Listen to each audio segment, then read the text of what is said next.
Greetings and salutations, as I've heard said before. Welcome to Prog Monster. My name is Murph. I am the host of this show, a show dedicated to progressive rock and other forms of rock music. So today we're doing album number 7 of my 31 albums that introduced me to these bands. Yes, Genesis' Trick of the Tail. Album came out in 1976. The ironic thing is the same thing with Yes. Yes was introduced to me by Drama, which had Trevor Horn on vocals. Genesis got introduced to me by Trick of the Tail, which had Phil Collins on the vocals. So I had no experience with Peter Gabriel or John Anderson with either of these two bands prior to these albums. And in the case of Genesis, it went a little further. I had a couple of their albums before somebody had pointed out that Phil Collins was not the original vocalist, they told me. You got to do your history. Back then we didn't have the internet, so we couldn't look this stuff up. So I went to the record store and did my history and found out that Genesis actually had another guy who I had quite a liking for, but had no idea that he had been with Genesis, and that was Peter Gabriel. So anyway, so there's a little bit of a coincidence there between these two bands. This is an actually excellent album. It's still my favorite Genesis album. It's weakened over the years because some of that other stuff that Gabriel did and even some of the other stuff that Phil Collins did has really strengthened the whole discography to the point where this album is having a hard time holding on to its number one spot. It may end up as far down as number 5 at some point, but right now it's still number 1. Fantastic album. 8 tracks in total on it. All of them at some point in time I've liked.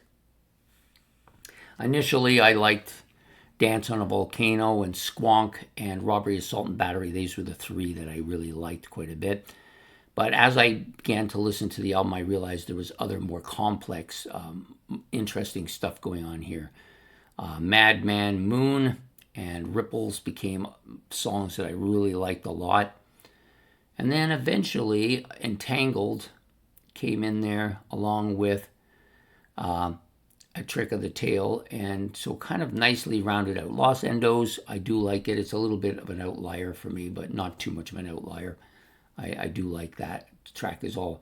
But now I usually like Entangled and Robbery, Assault, and Battery. These are the 2 that I've been liking the most over the last few years.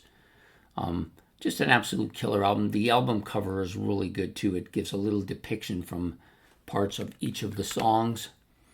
Backside pretty good too. And it has that kind of classic Genesis look to it as well that I didn't know was classic at this point. I didn't even know. I thought this was the first Genesis album. The first few weeks I had it, I thought this was the opening salvo for this band.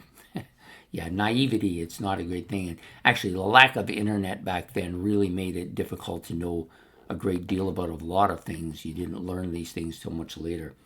So this, of course, features Tony Banks, Mike Rutherford, Steve Hackett, and Phil Collins. One of the classic, great albums in progressive rock history, I think. All those songs are fantastic.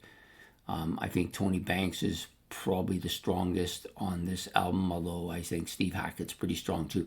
The only problem with Steve Hackett is that they kind of downplayed some of his roles here and almost suppressed his guitar ability to a point now, which I understand that they didn't want him to dominate, which he was capable of doing because he had such amazing skill. But they're all actually very talented musicians, so excellent album. Love it. I hope you like it as much as I do. If you haven't had a chance to really follow this album, you should go and give it a listen. You will, if you like that classic Peter Gabriel era of stuff, you will probably like this as well. So there you have it. I hope you like this episode. If you do, please like and subscribe. That's much appreciated. You can make comments about the album. You can make comments about the Gabriel era if you want. Some people actually absolutely love the Gabriel era and can't deal with any of the Phil Collins era.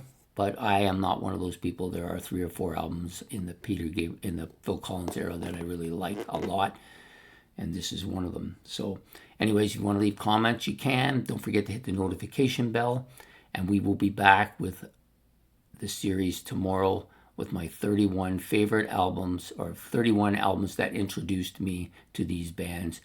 Today was Genesis. Tomorrow we have another one. Hope to see you then. Take care and have a good evening. Goodbye.